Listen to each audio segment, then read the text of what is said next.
Hello everyone, welcome to my channel friend. I hope आप सब अच्छे होंगे, अपनी पढ़ाई को अच्छे से कर रहे होंगे। तो जैसा कि थंबनेल में लिखा हुआ है कि यूपी ट्रिपल सी जो एनएम की वैकेंसी जो 2024 में आनी थी वो आ चुकी है। तो इसमें जो टोटल जो पोस्ट हैं ये 5272 टोटल पोस्ट हैं।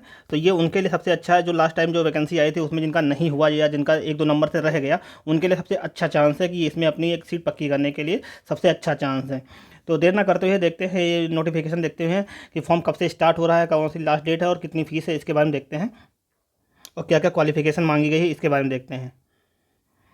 तो फ्रेंड्स, अगर इससे पहले आप लोग मेरे चैनल में फर्स्ट टाइम विजिट कर रहे हैं तो मेरे चैनल को सब्सक्राइब करें और वीडियो को लाइक और शेयर जरूर करें, क्योंकि लास्ट टाइम जो एनएम की वैकेंसी आई थी इसकी क्लासेस मेरे इस यूट्यूब चैनल पर पड़ी हुई हैं। इसका प्लेलिस्ट पूरी बनी हुई है, जो लास्ट टाइम पेपर हुआ था या जो क्लासेस डाली गई थी, तो आप लोग वहाँ से भी अपना रिवीजन कर सकते हैं। तो देखते हैं, नोटिफिकेशन देखते हैं आज का।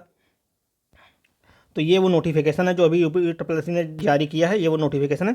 तो इसमें जो विज्ञापन जारी होने की तिथि ये 14/10/2024 थी, और जो ऑनलाइन आवेदन शुल्क जमा करने और प्रारंभ मतलब जो ऑनलाइन स्टार्ट हो रहा है शुल्क जमा करने की जो डेट है ये 28/10/2024 से स्टार्ट हो रहा है। और जो इसकी लास्ट डेट है, जो लास्ट डेट जो ऑनलाइन फॉर्म सबमिट करने की, साथ ही साथ जो फीस सबमिट करने की यहाँ पे डेट दी हुई है। तो ऑनलाइन आवेदन शुल्क जमा करने की, सबमिट करने की तिथि जो है 27/11/2024 है। साथ ही साथ शुल्क समायोजन या आवेदन में संशोधन करने की जो तिथि, अगर कोई गलती हो जाती है तो उसको संशोधित कर सकते हैं। तो ये कर सकते हैं 4/12/2024 तक कर सकते हैं। और हाँ, यहाँ पे मुख्य बात ये है कि इस फॉर्म को वही लोग फिल कर पाएंगे जिन्होंने 2023 का पेट का एग्ज़ाम दिया था। पेट का एग्ज़ाम जिन लोगों ने दिया है वही लोग इस फॉर्म को फिल कर पाएंगे। तो वही यहाँ पे सबको दिया हो कि कब से स्टार्ट हो रहा है और क्या लास्ट डेट, इसके बारे में यहाँ पे दिया हुआ है। तो अब काम की बात देखते हैं इसमें। तो यहाँ पे जो काम की बात, जो जो टोटल पोस्ट हैं ये 5272 टोटल पोस्ट हैं। तो ये अलग अलग जो हैं उसके लिए यहाँ पे दिया हुआ, लेकिन टोटल पोस्ट हैं ये 5272 हैं। और वहीं यहाँ पे दिया हुआ कि जो जो पेड एग्ज़ाम 2023 का जिन्होंने पेड एग्ज़ाम दिया है वही इसको फॉर्म को फिल कर पाएंगे, चाहे उनका स्कोर जो भी हो, बस निगेटिव ना हो, पॉजिटिव स्कोर होना चाहिए। और वो स्कोर कोई भी हो, मतलब पॉजिटिव होना चाहिए, चाहे 1 पॉइंट समथिंग हो, लेकिन माइनस नहीं होना चाहिए। वो लोग सारा मतलब सभी लोग वो इसका फॉर्म भर पाएंगे। तो वही यहाँ पे सब कुछ बताया गया है। तो आप लोग इसको नोटिफिकेशन डाउनलोड करके आप लोग पढ़ सकते हैं। और बाकी क्या क्या, बाकी जो मुख्य मुख्य बातें हैं वो मैं बता रहा हूँ। तो जो ऑनलाइन फॉर्म करने का जो ऑनलाइन आवेदन शुल्क है, ये आवेदन शुल्क सभी कैटेगरी के लिए, चाहे कोई भी कैटेगरी हो, सबके लिए जो 25 रुपये निर्धारित की गई। तो ये सभी कैटेगरी के लिए जो 25 रुपये, अभी आप लोग 25 रुपये देंगे, उसके बाद जब आप लोग शॉर्टलिस्ट हो जाएंगे तब आपको आगे की फीस पे करनी होगी। तो अभी जो ऑनलाइन करने का शुल्क है वो 25 रुपये ही है। ये यहाँ पे दिया हुआ है कि जो है अभ्यर्थी क्या क्या अपने फॉर्म में संशोधन कर सकता है अगर कुछ गलती हो जाती है। तो अभ्यर्थी के द्वारा अपने आवेदन पत्र में निम्नलिखित विवरणों को ही संशोधित किया जा सकता है। उक्त के अतिरिक्त आवेदन अभ्यर्थी को आवेदन में किसी अन्य विवरण को संशोधित करने की अनुमति नहीं दी जाएगी। जैसे नाम की वर्तनी अगर गलत हो उसको सही कर सकता है, पिता के जो उसको सही कर सकता है, पत्राचार जो पता जो है एड्रेस अगर वो गलत हो गया तो उसको भी सही कर सकता है। साथ ही साथ व्यक्तिगत जो जो कैटेगरी होती है उसको भी सही जो कर सकता है। साथ ही जो जाति जो है उसको भी सही कर सकता है, और जेंडर, क्योंकि पिछली बार बहुत से लोगों के फॉर्म में ये गलती हुई थी, उनका मतलब थी तो फीमेल, लेकिन साइबर कैफ़े वालों ने ये गलती से जो भी था उन्होंने उसको उनको वहाँ पे मेल कर दिया था। तो जिस चक्कर में काफ़ी फॉर्म रिजेक्ट किया गया था। तो यह जेंडर काफ़ी इंपॉर्टेंट है, इसको आप लोग फॉर्म फिल कराते टाइम ध्यान रखिए। साथ ही जो आवेदन की अनिवार्य अधिमानी अर्हता है, जो मतलब क्वालिफिकेशन, उसको भी रीड कर सकते हैं। आगे देखते हैं। तो यहाँ पे जो पदों के वाले बारे में विवरण दिया हुआ कि पोस्ट कितनी है, तो उसके बारे में दिया हुआ है। जैसा कि यहाँ पे दिया हुआ है, परिवार कल्याण महानिदेशालय उत्तर प्रदेश लखनऊ के अंतर्गत जो है ये जो टोटल पोस्टें हैं ये 4892 पोस्टें हैं। तो यहाँ पे जो जनरल में इतनी पोस्टें हैं, साथ ही साथ जो अनुसूचित जाति, साथ ही अनुसूचित जनजाति और ओबीसी के लिए जो है 1559 है। साथ ही साथ जो ईडब्ल्यूएस के लिए जो है 489 पोस्टें हैं। तो ये सारी जो है पोस्ट ये परिवार कल्याण महानिदेशालय उत्तर प्रदेश लखनऊ के अधीन है। साथ ही साथ जो आगे जो 2 नंबर में दी हुई हैं, जैसा कि यहाँ पे 2 नंबर में जो बताया गया है, यहाँ पे जो टोटल पोस्ट है ये परिवार कल्याण महानिदेशालय लखनऊ के अंतर्गत आती हैं। तो ये जो पोस्टें हैं ये 380 हैं, और 380 पोस्टें हैं ये अनुसूचित जनजाति के लिए हैं। जो ये अनुसूचित जनजाति के लिए जो पोस्टें जो हैं ये आरक्षित है, इन पर सिर्फ और सिर्फ अनुसूचित जनजाति वाले लोग फाइट करेंगे। और यहाँ पे दिया हुआ जो सबसे जो मोटिवेशन का जो फैक्टर है, जो आपकी सैलरी, जो आपकी जो पोस्ट होगी ये लेवल 3 की पोस्ट होगी। इसमें जो सैलरी का जो स्ट्रक्चर दिया हुआ 21,700 से लेकर 69,100 रुपये तक जाएगी आपकी सैलरी। तो ये सैलरी जो है ये बेसिक है, बेसिक है। बाकी जो आपको मिलेगी वो इससे ज़्यादा ही मिलेगी, ये बेसिक है। बाकी उसमें टीएडी है जो सब कुछ लग करके इससे ज़्यादा ही आपको सैलरी मिलेगी। तो ये आपकी जो पोस्ट है ये लेवल 3 की पोस्ट है। तो यहाँ पे जो टोटल पोस्ट है ये है जो 5272 पोस्ट हैं। आगे देखते हैं। आगे यहाँ पे जो आरक्षण दिया गया, आरक्षण के बारे में बताया गया है, जो 36 आरक्षण किन किन को क्या क्या दिया जाएगा, तो इसके बारे में दिया हो, तो इसको आप लोग रोक के देख सकते हैं।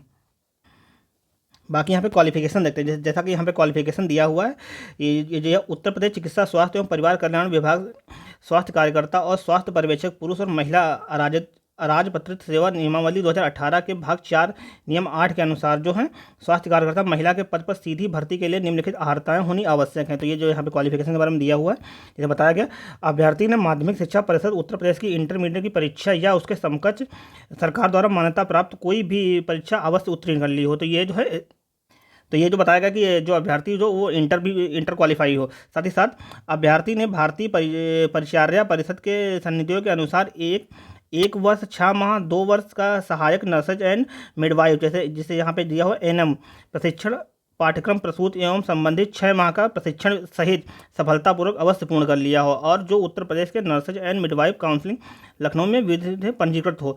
तो यहाँ पे ये बताया गया जो कोर्स कंप्लीट हो, साथ ही साथ जो ट्रेनिंग आपकी होती है, जो 6 महीने की जो ट्रेनिंग होती है वो भी कंप्लीट हो, और साथ ही साथ मिडवाइफ जो आपका रजिस्ट्रेशन होता है मेडिकल फैकल्टी में, वहाँ रजिस्ट्रेशन आपका मतलब कंप्लीट होना चाहिए। अगर फॉर्म भरने के बाद आपका वहाँ रजिस्ट्रेशन कंप्लीट होता है तो आपको रिजेक्ट कर दिया जाएगा।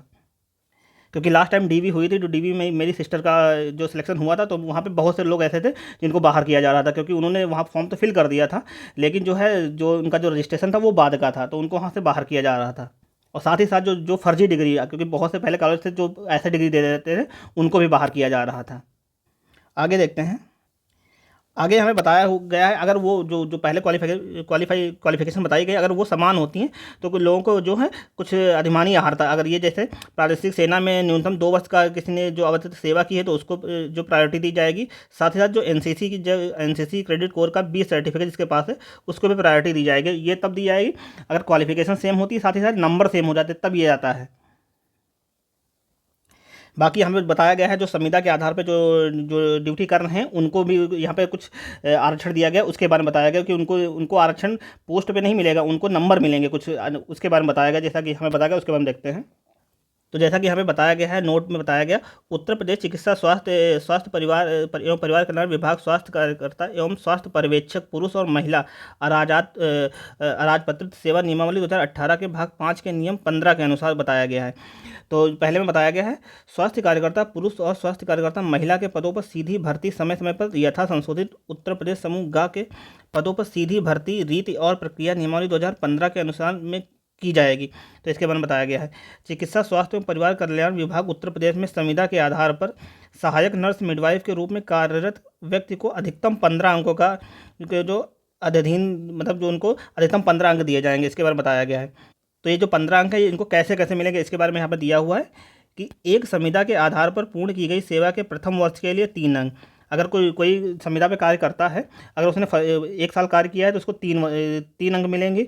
2 संविदा के आधार पर की गई सेवा के लिए अगले और सेवा प्रत्येक पूर्ण वर्ष के लिए प्रत्येक के लिए 3 नंबर, मतलब पहले साल के लिए 3 नंबर, दूसरे साल के लिए 3 नंबर, ऐसा करते करते उसको अधिकतम अंक जो मिलेंगे वो अधिकतम अंक उसको 15 ही मिलेंगे। तो ऐसा करते करते इस हिसाब से जो भी जिसने संविदा के आधार पर 5 साल की ड्यूटी की तो उसको 5 या 15, उसको 15 अंक मिल जाएंगे। बाकी अगर कोई एक साल से कम, जैसे किसी ने 8 महीने या 9 महीने या 10 महीने अगर ड्यूटी की है संविदा के आधार पे, तो उसको कोई नंबर नहीं मिलेगा। 1 वर्ष मिनिमम 1 वर्ष कंप्लीट करना ही करना है। तो यही यहाँ पे सब दिया हुआ, तो आप लोग पढ़ सकते हैं। बाकी यहाँ पे एज के बारे में बताया गया कि एज कितनी होनी चाहिए। तो एज यूपी में तो सभी की एज जो है मैक्सिमम 40 साल तक रहती है। जनरल की 40 रहती है, साथ ही साथ जो ओबीसी की जो रहती है उसको आरक्षण वही 3 साल का मिलता है, तो वो 43 तक फॉर्म भर सकता है। तो वही यहाँ पे दिया हुआ है, तो आप लोग देख सकते हैं। मिनिमम 18 होनी चाहिए, मैक्सिमम जो है 40। आगे देखते हैं। तो जो चयन का आधार, जो सिलेक्शन का आधार होगा वो आपका जो है जो रिटन एग्ज़ाम होगा उसी के आधार पे आपको जो, अगर उसमें आपके नंबर आपकी कट ऑफ क्लियर करते हैं तो आपका सिलेक्शन श्योर है। तो वही यहाँ पे बताया गया, जो चयन का आधार है वो लिखित परीक्षा ही है, बाकी और कुछ नहीं। इस बार इन्होंने जो लिखित परीक्षा आपकी जो रिटन एग्जाम होगा उसका जो सिलेबस है, सिलेबस भी इन्होंने दे दिया है। तो सिलेबस के बारे में देखते हैं। और यहाँ पे ये भी बताया, अगर जो आपकी जो एग्ज़ाम है जो आपका मल्टीपल शिफ्ट में होता है, मतलब एक दिन में नहीं 2 दिन में होता है, तो आपका जो नंबर है उसको नॉर्मलाइज किया जाएगा। नॉर्मलाइज करके अगर जो शिफ्ट टफ है जो आसान है, इन दोनों को बराबर किया जाएगा। बाकी जो पेट के आधार पर जो शॉर्ट लिस्टिंग की बात कही गई है, तो टोटल वैकेंसी का 15 गुना जो है शॉर्ट लिस्ट किया जाएगा मेंस के लिए। आगे देखते हैं। आगे यहाँ पे जो सिलेबस के बारे में बताया गया है और जो आपका जो परीक्षा योजना जो है वो उसमें जो 100 क्वेश्चन होंगे और 100 क्वेश्चन होंगे और ये 100 नंबर के होंगे और जो पेपर होगा, ये पेपर जो है 2 घंटे का होगा। तो यहाँ पे बताया गया है और यहीं पे जो सिलेबस का भी बताया गया है कि सिलेबस में क्या क्या आएगा। तो यहाँ पे सब दिया हुआ है जो सिलेबस में यहाँ पे क्या क्या आएगा। और इंपॉर्टेंट बात, इसमें निगेटिव मार्किंग भी है। निगेटिव मार्किंग लास्ट टाइम भी थी और इस बार जो है उसमें भी निगेटिव मार्किंग है। जैसा कि 1/4 की निगेटिव मार्किंग होती है, तो वही यहाँ पे बताया गया है कि 1/4 की निगेटिव मार्किंग भी होगी। तो यहाँ पे आपका जो सिलेबस दिया हो, जिसे जिसे आप लोग देख सकते हैं, जो सिलेबस है ये सारा कुछ दिया हुआ है। तो वीडियो रोक करके आप लोग पढ़ सकते हैं कि जो आपका सिलेबस है, कुल जो है यहाँ पे जो कुल जो टॉपिक हैं, कुल 38 टॉपिक हैं। इनसे जो है क्वेश्चन आएंगे। कुल जो 38 टॉपिक हैं, इनसे आपका क्वेश्चन बनेगा। बाकी यहाँ पे जो सर्टिफिकेट के बारे में बताया गया है, जैसे जो अनुसूचित जाति जनजाति के लिए जो जाति प्रमाण पत्र बनता है, उसका फॉर्मेट यहाँ पे दिया हुआ है कि इस प्रकार का जो है आपका मतलब जाति प्रमाण का फॉर्मेट होना चाहिए। तो ये सभी के लिए अलग अलग दिया हुआ है, तो आप लोग देख सकते हैं। जैसे यहाँ पे अनुसूचित जाति के लिए दिया हुआ है, यहाँ पे दिया है उत्तर प्रदेश अनुसूचित जनजाति के लिए बारे में दिया हो कि ऐसा इस टाइप का तो बन के आ ही रहा है। QR कोड वाला तो आजकल बन के आ ही रहा है। यहाँ पे दिया है जो OBC के लिए, ये OBC के लिए दिया हुआ है कि इस फॉर्मेट में होना चाहिए जाति प्रमाण पत्र। यहाँ पे ये फॉर्मेट जो दिया है EWS के लिए दिया हुआ है, उनके लिए ये फॉर्मेट दिया हुआ है। ये जो प्रमाण पत्र है जो भूतपूर्व सेनानी या सेना के आश्रित लोगों जो बच्चे हैं उनके लिए यहाँ पे दिया हुआ है। तो यही सब था इस नोटिफिकेशन में। तो आई होप कि आपको वीडियो अच्छा लगा हो, तो वीडियो को लाइक करें, चैनल को सब्सक्राइब करें और वीडियो को शेयर करें। और मैं भी चैनल पे जो है क्लासेस डाली गई थी पहले जो NM की, तो आप लोग उनको भी देख करके मतलब रिवीजन कर सकते हैं और साथ ही साथ अपनी जो तैयारी को मजबूत कर सकते हैं। तो मिलते हैं नेक्स्ट वीडियो में, तब तक के लिए धन्यवाद। जय हिंद।